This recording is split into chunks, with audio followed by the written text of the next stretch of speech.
Entonces la pared celular se va a encargar de regular las fuerzas internas del agua, ¿no? El agua va a ejercer una presión sobre la membrana y lo que hace la pared es regular esa presión. Se llama presión osmótica.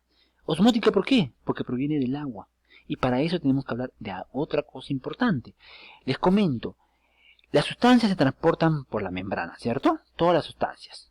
Pero hay dos tipos de transporte. Uno sin gasto de energía y se llama transporte pasivo. Y otro con gasto de energía y se denomina transporte activo. Les comento un poquito.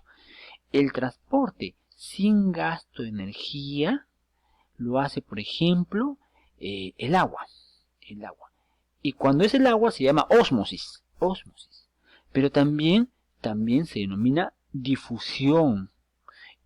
El término difusión es sin gasto de energía también, ¿no? Por ejemplo, también hay otras moléculas, por ejemplo, como el dióxido de carbono, el oxígeno, ¿no? Todas esas sustancias se transportan sin gasto de energía. Ósmosis y difusión. En cambio, cuando se utiliza energía, se denomina transporte activo. Y sustancias mucho más grandes, como por ejemplo aminoácidos, como por las proteínas, ¿no? Como glúcidos, ¿no? Como lípidos, se van a transportar con gasto de energía, porque son moléculas mucho más grandes, ¿no? Entonces, ese tipo de transporte hay en las células. ¿Quién lo regula? La membrana, ¿no? La membrana se encarga de hacer eso.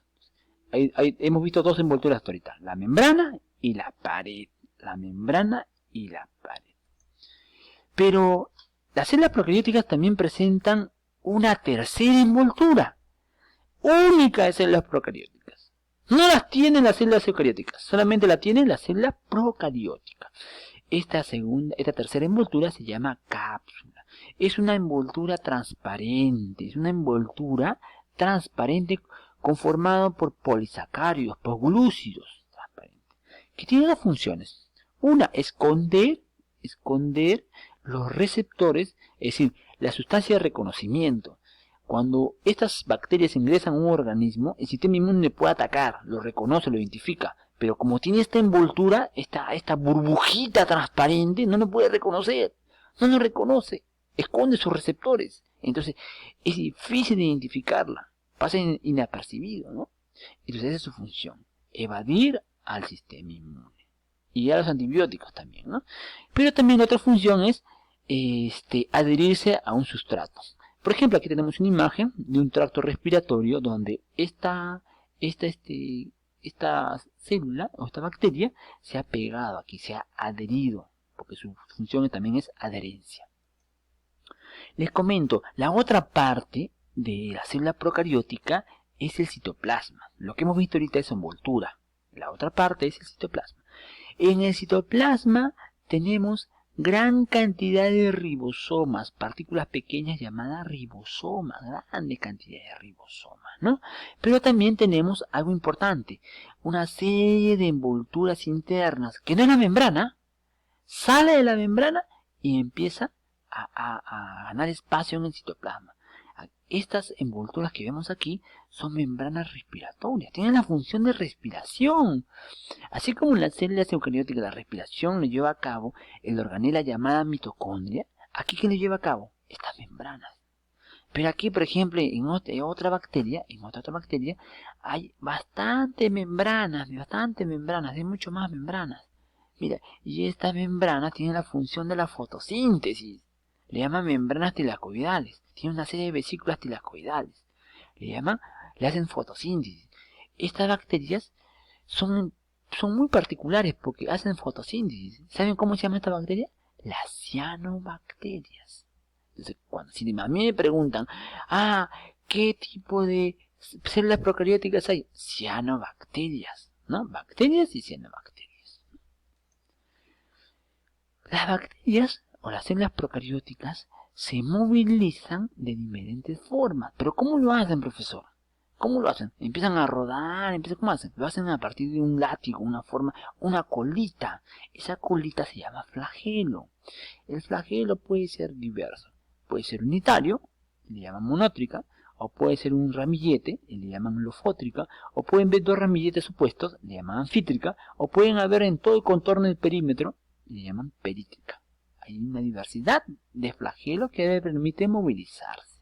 ¿Para qué, profesor? Puede ser diversas funciones, ¿no? Por ejemplo, como invocar su alimento, ¿no? Por ejemplo, inhibirse ante ser estimulado, por ejemplo, por la luz, ¿no? O por ejemplo, a un depredador, huir de su depredador, tiene múltiples funciones, ¿no? Flagelo.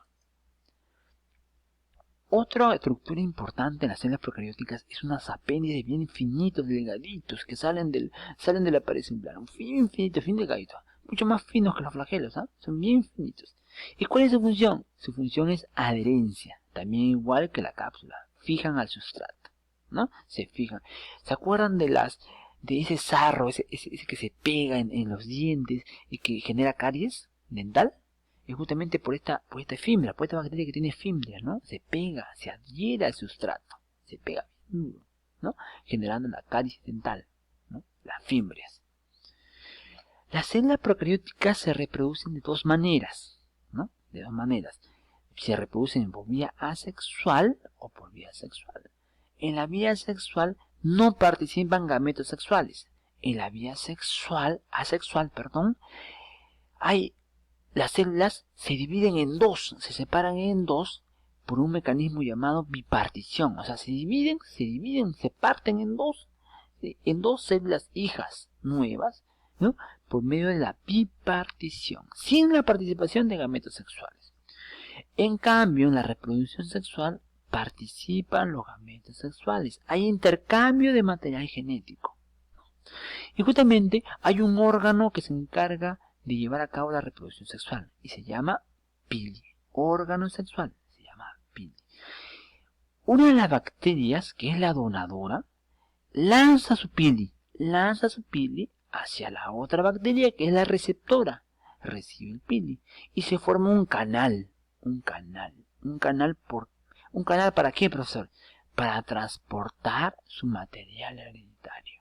Transportan su material hereditario y llevan un intercambio de material hereditario. Esta bacteria va a transportar su material y esta de lo mismo va a ser lo mismo, ¿no? Un intercambio de materia genética. Le comento otro dato importante. Las bacterias presentan un ADN principal, ¿no? Un ADN principal. ¿Cómo se llama ese ADN disperso, se acuerdan? Se llama nucleoide. Ese ADN principal forma una estructura llamada cromosoma, ¿no? No cromosoma. Cuando se condensa se llama cromosoma. Las células procarióticas generalmente tienen uno o dos cromosomas. Pero ¿qué pasa? Las bacterias también tienen un cromosoma que se encuentra separado, un pedacito de cromosoma que se encuentra separado, y le llaman ADN extracromosómico. Hay un cromosoma principal y hay un extracromosómico pequeñito. Ese ADN extracromosómico le denominan plásmido. Entonces, cromosoma y plásmido. Es lo que observamos en una bacteria. Cromosoma y plásmido. ¿Qué es el plásmido? Es un ADN extracromosómico separado. Cuando se lleva a cabo la reproducción sexual, hay un intercambio de plásmido y de cromosoma principal, ¿no? Es lo que ocurre. De esta manera, jóvenes, hemos culminado con la clase. Les comento, tenemos 5 preguntitas que ustedes van a consolidar sus conocimientos de todo lo que hemos explicado aquí. Si ustedes han escuchado atentamente la clase, esta grabación, ustedes no van a tener dificultades de poder resolver su práctica. Tenemos 5 preguntitas, todas para marcar, ¿no? Y justamente este va a ser la consolidación de sus conocimientos. Bueno, jóvenes, ya despedirme y una vez más, por favor, toman las precauciones posibles, la prevención del lavado de manos, del uso de mascarillas y guantes cada vez que salen de sus hogares, para que no se vean expuestos y no expongan a su familia de traer la enfermedad a su casita. ¿Ya? Un saludo inmenso y esperemos que todo esto termine pronto y nos veamos en nuestras aulas de nuevo, ¿no? Muchas gracias y hasta una próxima oportunidad.